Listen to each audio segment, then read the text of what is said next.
Bien, muy buenos días. Gracias por conectarse puntualmente. Hoy vamos a ya ir cerrando un poquito más las ideas de este ciclo y sobre todo de todo el material de avance que va a ser considerado dentro del examen.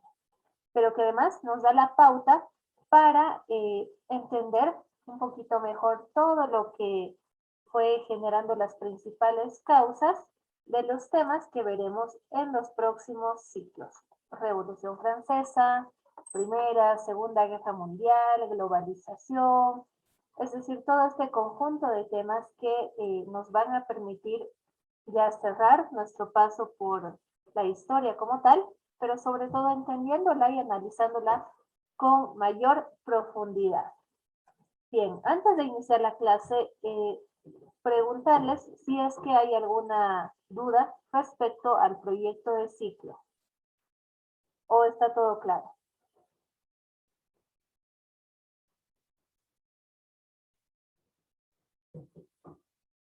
Bien, si no hay ninguna duda,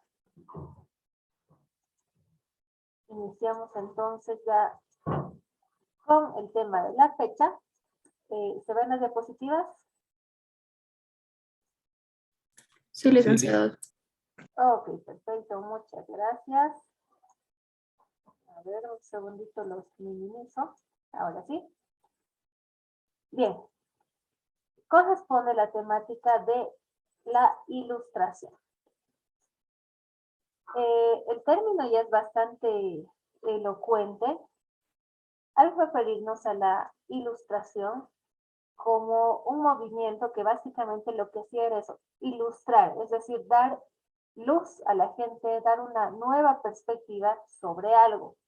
¿Sobre qué? Lo veremos a continuación. Se denominó ilustración al movimiento de renovación tanto intelectual como cultural, ideológica sobre todo, y política, que nace en Europa y permite difundir nuevas ideas. La Ilustración permitió que se llamase a todo el siglo XVIII como el siglo de las luces, es decir, era el despertar del conocimiento, pero sobre todo olvidando creencias antiguas, enfrentando o ya poniendo una cierta defensiva contra las teorías o doctrinas de la Iglesia y dando paso a nuevas formas de pensamiento. En sí, la Ilustración es el boom del siglo XVIII que permite este cambio de chip en la mentalidad que dio lugar a nuevas situaciones. ¿Qué es lo que caracteriza a la Ilustración? En primer lugar, la importancia y el predominio que se da a la razón, al libre pensamiento y al libre examen. Se hace, o bueno, se empodera en sí el conocimiento de lo abstracto, de lo revelado y de la tradición. Esto incluía lo que es las ciencias, de lo revelado era básicamente los cuestionamientos a las verdades profesadas por la Iglesia, y de la tradición, pues se refería a los cuestionamientos que surgen en cuanto al absolutismo que existía hasta ese entonces. Recordemos que todo el tiempo previo a la Ilustración, el sistema de gobierno imperante en España, en Francia, en Inglaterra y en gran parte del continente europeo era el absolutismo monárquico. Surge además una gran inquietud por aprender, enseñar, por difundir lo que era ciencia y cultura. La Ilustración no habría llegado a ser el movimiento tan importante que fue sin los filósofos y los economistas. Estos dos personajes o estos dos grupos de personajes fueron los protagonistas de la Ilustración porque permitieron difundir ideas, conceptos, tanto en lo político, en lo social, en lo económico, que iban contra el sistema de gobierno imperante.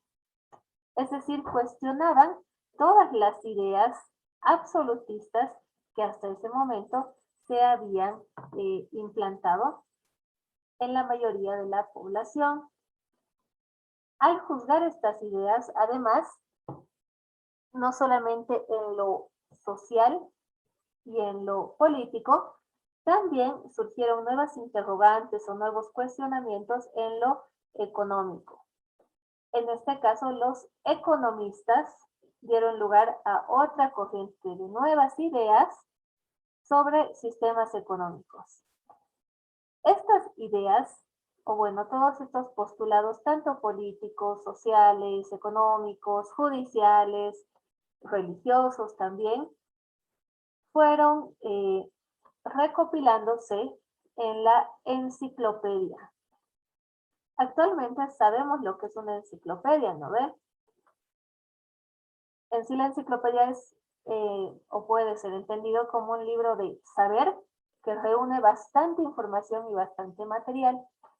En el siglo XVIII esta situación era la misma. La enciclopedia era un diccionario bastante amplio donde se recopilaban todas estas ideas y lo que se pretendía era poder dejar una base para futuras generaciones, pero sobre todo para que estos nuevos razonamientos no se pierdan y no queden como en la Edad Media en el anonimato. ¿Qué es lo que pretendían estas nuevas ideas insertas en la enciclopedia? En primer lugar, en lo político, pretendían abolir o eliminar el régimen absolutista, reforzar lo que era la idea de soberanía popular y reconocer la libertad individual del ser humano. En lo social, se buscaba la justicia social para todas las clases que componían la estructura social, es decir, buscaban la igualdad. Y en lo económico, se apostaba por lograr una libertad de comercio e industria, pago de impuestos por todos los ciudadanos, sin ningún tipo de distinción ni privilegio. En este sentido, pregunta para Brisa Chapetón. Brisa, ¿cómo era la forma o, bueno, cómo se realizaba el pago de impuestos en el feudalismo? ¿Era equitativo? ¿Era muy injusto? ¿Cuál era la situación? Buenos días, licenciada. El pago era injusto porque se les obligaba a que tenía que dar al rey. Todo era para el rey y era absolutista. Efectivamente, muchas gracias, Brisa. El pago de impuestos era demasiado desigual. Solamente el tercer estado o estado llano, burgueses, comerciantes, campesinos, eran los que estaban obligados en mayor medida a tributar, mientras que las clases altas podían saltarse estos tributos, es decir, no los pagaban. Entonces, esta serie de desigualdades iban generando mayor rechazo a las ideas o al sistema económico impuesto en ese entonces y surgía con mayor fuerza la necesidad de un cambio. Como vemos básicamente en lo político, social y económico, la idea de igualdad y de justicia social era la que destacaba. Los filósofos tuvieron una fuerte influencia durante la Ilustración debido a sus ideas, a sus pensamientos y a la forma en que llegaron a criticar al antiguo régimen o sistema absolutista, pero sin criticar por criticar, sino que criticaban, pero al mismo tiempo proponían una nueva forma de gobierno democrático, con mayor igualdad. Entonces, no eran ideas vacías, sino que se sustentaban en tal vez todo lo que había que cambiar y poder transformarlo o transmitirlo a un nuevo sistema de gobierno democrático. Esta serie de ideas, a ver, acá estamos, esta serie de ideas fueron preparando y se fueron difundiendo entre la población para lo que años después sería la Revolución Francesa. Ese es el principal peso o la principal causa de fuerza de la Ilustración, la base ideológica que había sentado para la Revolución Francesa. Ahora sí, voy a minimizar pantalla para que puedan darle mucha importancia a esta diapositiva y a las que vienen, por favor. Ahora sí, su memoria fotográfica tiene que funcionar lo mejor posible. Si gustan sacarle un screenshot, les puede ser también de mucha utilidad, porque vamos a hablar y vamos a identificar sobre todo a los principales filósofos de esta época, teniendo como padre de las nuevas ideas, el máster de toda la ilustración, era John Locke. Este proponía ciertas pautas y ciertos postulados contra el derecho divino, contra la autoridad real, el absolutismo monárquico y sobre todo dejaba bien en claro que la opinión de los ciudadanos era importante al momento de elegir al gobierno. Esta idea dio origen a lo que hoy conocemos como la soberanía popular, ese poder que tiene el pueblo o la sociedad para poder elegir a los gobernantes. De igual forma, tenemos como referentes y representantes de la Ilustración a Voltaire, Rousseau y el Barón de Montesquieu. Vamos a analizarlos uno por uno. Mucha atención en estas diapositivas, por favor, sobre todo identificando al personaje y qué fue lo que llegó a hacer como aportes durante la Ilustración.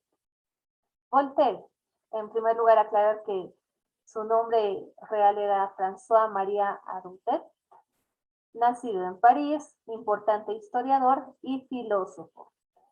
Crítico implacable de lo que era el antiguo régimen y el poder que acumulaba hasta ese entonces el clero o la iglesia. Sus críticas generalmente se basaban en la sátira y la burla del gobierno imperante, del gobierno en cuestión, y se lo consideró un joven muy influente del siglo XVIII por la forma en que llegaba a criticar, pero sobre todo a compartir sus razonamientos sobre el régimen absolutista y sobre las medidas que éste llevaba adelante. Tanto así que llegó a ser encarcelado en lo que es la Bastilla por sus, tal cual textual se citaba, por sus ácidas críticas a la sociedad, al gobierno despótico y la religión. Es decir, criticar o juzgar tan ácidamente a las autoridades o instituciones de poder fue lo que le valió ser uno de los más perseguidos también por la forma en que sus críticas además tenían como objetivo despertar la conciencia de los ciudadanos franceses y que en algún momento logró su objetivo, toda vez que se lo considera uno de los más importantes ideólogos de la Revolución Francesa. Su magistral y más importante obra es la Carta sobre los ingleses. En estas obras también llegó a marcarse un apoyo muy evidente al sistema económico liberal inglés, sobre todo eliminando lo que era la desigualdad social, la intolerancia religiosa y el absolutismo. Es decir, proponía un liberalismo pleno, gracias a la forma en que llegaba a la sociedad y a las grandes masas sociales, con ironía, con sarcasmo, con su ingenio y con un lenguaje tal vez bastante fluido, bastante cercano a la gente, logró penetrar con sus ideas, logró que, como mencionamos en la diapositiva, se pierda el respeto al rey, a las altas clases sociales y se busque luchar por esta verdadera igualdad. Pasamos con Juan Jacobo Rousseau, o Jean-Jacques Rousseau, quien desde Suiza, en la década del 1700, llega a ser considerado un escritor muy influyente por las reformas que proponía tanto para la sociedad como para el gobierno. Su principal idea o la esencia de su pensamiento fue la abolición de la monarquía absoluta, estableciendo una democracia. Nuevamente, la idea de justicia económica, política y social estaba latente ya en ese tiempo y surgía la necesidad de imponer, si fuese necesario por la fuerza, la revolución que cambie el contexto que se vivía en ese tiempo. Una vez más vemos que Rousseau también era partidario de una democracia y de justicia. Justicia social, libertad económica, libertad de industria, de comercio, entre otras cosas. Su principal obra es El contrato social. Rousseau, una vez más, y al igual que veíamos con Voltaire y con John Locke, el padre de las nuevas ideas de la Ilustración, Rousseau plantea que es importante escuchar a la voluntad popular, darle poder y sobre todo entender que la fuente de la soberanía radica en el pueblo, en lo que el pueblo decida para su nación. Sus ideas fueron resumidas en el contrato social, donde de alguna forma daba ciertas pautas para la formación y cómo sostener un estado ideal. También existían discursos sobre el origen de la desigualdad de los hombres y sobre todo ideas que reforzaban una vez más la necesidad de un cambio y de una democracia que diese poder a los que hasta ese momento habían sido más desfavorecidos, el tercer estado o estado llano, que coincidentemente era el estado, o bueno, la porción de la población más numerosa. Siguiente personaje tenemos a Carlos de Secondat, el barón de Montesquieu. Nacido en Francia, década de 1600 y 1700 aproximadamente, era parte de la nobleza, era un noble ilustrado, pero también un pensador con ideas que fueron gran influencia para la Revolución Francesa. Su primer libro fueron las Cartas Persas, una vez más satirizando o tratando en un tono irónico ciertas costumbres sociales o instituciones políticas de Francia que ya quedaban obsoletas. Montesquieu tiene como principal obra El espíritu de las leyes, en la cual refleja gran parte de su apego o su favoritismo al gobierno parlamentario inglés. Decía, y este es uno de los postulados que aún hoy se puede evidenciar en muchísimos países y en muchos sistemas de gobierno, decía que el Estado perfecto necesita 3 poderes separados y limitados, pero específicamente con atribuciones muy claras. Estos poderes separados podían dividirse en 3 áreas: el poder legislativo, el ejecutivo y el judicial. Como podemos ver, esta es la forma de gobierno que hasta hace unos 10 años atrás era la que teníamos en el país. Obviamente, ¿no es cierto? Ya con la nueva constitución política se ha implantado también el poder electoral, pero en esencia se mantiene su idea como uno de los fundamentos más popularizados y uno de los más implantados en muchos de los sistemas de gobierno del mundo, debido a la forma en que separa el poder, limita funciones y le da cierta independencia a cada uno desde su jurisdicción o ámbito de aplicación. Así como los filósofos fueron importantes, también lo fueron los economistas, quienes, estudiando el sistema económico de la época, entendieron la necesidad de una libre industria, libre comercio, libertad de trabajo, pero sobre todo mayor justicia en la distribución de impuestos. Buscaban también suprimir tantos controles estatales y en vez de dedicarse a controlar tanto, reunir esfuerzos para aumentar la riqueza nacional y la productividad. Los principales representantes dentro de este importante grupo de economistas fueron Quesnay y Gurney, de la escuela fisiocrática, y el inglés Adam Smith, desde la escuela liberal. Quesnay y Gournay sostenían ideas un poquito diferentes, pero que fueron, digamos, fusionándose en ese tiempo. Quesnay nos decía que la única fuente de riqueza podía ser la tierra, y Gournay que la única fuente de riqueza era la industria. A su manera, cada uno postulaba nuevos sistemas de aplicación en lo económico según sus postulados. Y Adam Smith, desde su tradicional liberalismo, nos decía lo siguiente: no puede haber una sociedad floreciente y feliz cuando la mayor parte de sus miembros son pobres y desdichados. Con esto dejaba ver que el verdadero bienestar partía del bienestar económico, de la estabilidad económica y de la libertad que una persona pudiese llegar a tener, tanto para adquirir como para vender.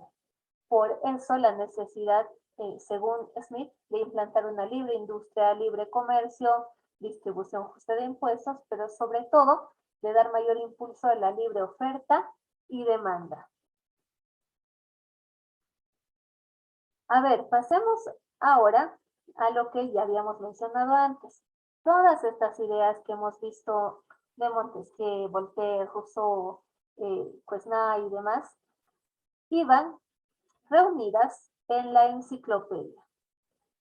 Fue una recopilación de conocimientos dirigida por Diderot y D'Alembert, donde filósofos, economistas, científicos expresaban sus ideas y sus postulados, pero además buscaban preservar estas ideas y dejarlas como un referente para las próximas generaciones. No querían que todo este conocimiento se pierda. Por lo tanto, la mejor forma de reunirlo fue en un tomo o una enciclopedia que realmente guarde y preserve estas ideas y se pudiesen transmitir a futuras generaciones. Fueron perseguidos, fueron censurados, sí, pero lo más importante es que sus ideas sí lograron calar hondo, sobre todo en temas de soberanía popular, libertad de pensamiento, libertad de expresión, libre industria, libre comercio, el combate y bueno, el cuestionamiento que se realizaba a ideas religiosas y al absolutismo monárquico. Una vez más, las monarquías eran cuestionadas y juzgadas porque ya la población estaba cansada de esta forma de gobierno tan sometida y donde su libertad se veía tan comprometida. La enciclopedia se la conoce también como la mayor aventura de la Ilustración, porque hasta ese momento muy pocos se habían osado a reunir tanto conocimiento en un tomo escrito. Acá podemos ver en imagen algunos de los principales autores o de los que principalmente pudieron otorgar material para surtir la enciclopedia. Voltaire, Diderot, D'Alembert y Rousseau. Además, cabe mencionar que la enciclopedia era considerada como el vehículo máximo de las ideas de la Ilustración. Era el medio para que estas ideas lleguen a viralizarse, algo así como las redes sociales, pero en una versión mucho más arcaica, más rústica, teniendo en cuenta que llegó a formar 28 tomos de conocimiento y más de 60,000 artículos sobre diversas áreas. Ciencia, religión, política, filosofía, economía, medicina, literatura. Fue el libro, se lo consideraba también el libro mágico de ese entonces, debido al espíritu crítico y liberal que tenía en su esencia. Pocas veces se había logrado reunir tanto conocimiento en un solo texto y mucho menos se tenía pensado que este libro tuviera un alcance tan grande que llegase a ser incluso el material base para dar origen a una revolución. que cambió las cosas no solo en Francia, sino que fue el punto de inicio para ir generando cambio en todo el continente europeo. Una vez más reiterarle que la parte neurálgica o central de este tema gira en torno a los filósofos a quienes hemos destacado, ¿ok? Tengan muy en cuenta, por favor, para el examen, este punto de haber capturado tal vez fotográficamente la esencia del autor y sus principales aportes. ¿Hay alguna pregunta? ¿Hay alguna duda tal vez?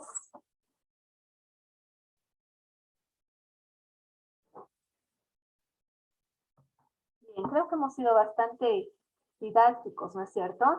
Podríamos haber ahondado más, pero la idea es rescatar principalmente la esencia de estos tiempos, de estos movimientos, para que tengamos una secuencia clara de qué es lo que se vino gestando antes de la revolución, que en su momento estudiaremos. El día viernes vamos a ver la última parte de lo que es todo este ciclo con la reforma, contrarreforma, y vamos a tener un pequeño foro también adicional. Por ahora, y de manera complementaria, estoy dejando un podcast en la plataforma sobre una de las obras literarias más importantes de lo que es el periodo medieval y que todavía hoy es un referente de lectura debido al detalle, a la forma en que se ha construido y a la temática que aborda. Este podcast trata sobre la Divina Comedia de Dante Alighieri y resume de una manera bien clara, sobre todo bien precisa, bien puntual, los principales temas que se abordan, cómo se desarrolla la historia y cuál fue su importancia. Este podcast dura 15 minutos. Lo que van a hacer es escucharlo y posteriormente responder un pequeño cuestionario de 10 preguntas al respecto. ¿Ok? No es nada complicado siempre y cuando escuchen el podcast con atención. Si gustan, anoten un par de cuestiones para tener un poquito más clara la idea. Pero básicamente lo que quiero es darles un material adicional para que entendamos que todo el tiempo de Renacimiento, Edad Media y periodo medieval en sí ha dejado demasiado legado culturalmente hablando. En su proyecto vamos a abordar gran parte de lo que es pintura, con esto vamos a ver algo de literatura y también ya estoy habilitando el documental sobre el Palacio de Versalles para que tengamos una idea más complementaria de arquitectura. Hay demasiados aspectos que ver, que analizar, pero con el podcast vamos a entrar un poquito más en detalles sobre esta magnífica obra literaria de lo que fue el siglo XVII, XVIII. Luciana, por favor. Gracias, licenciada. Disculpe, ayer dijo que iba a dejar las diapositivas y no me aparecen en la plataforma. ¿Será que hoy día puede subir las diapositivas? Sí, enseguida las subo. Va a estar disponible eso, el podcast y el cuestionario. ¿Ok? Y para efectos de darles un poquito más de ayuda previa al examen, voy a subir también, por favor, las diapositivas de hoy. ¿Ok? Rodrigo. Gracias, licenciada. Una pregunta. Esto de lo que es del podcast de la Divina Comedia, ¿lo tenemos que presentar hasta qué hora? Licenciada, por favor. Gracias por recordarme este datito. El cuestionario va a estar abierto desde las 9:10.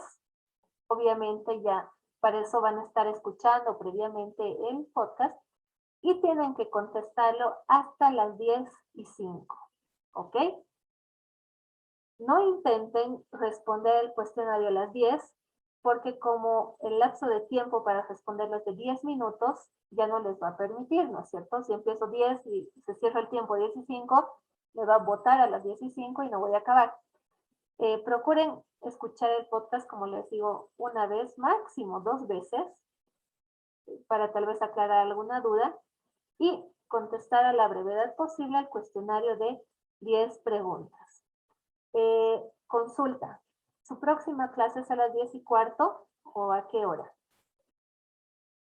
Ok, entonces estamos bien hasta las 10:05 el cuestionario. No quiero perjudicarlos en su próxima clase.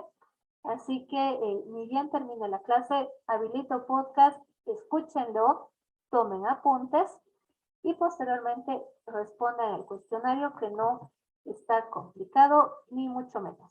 ¿Ok? Bien, ¿hay alguna otra duda, consulta tal vez?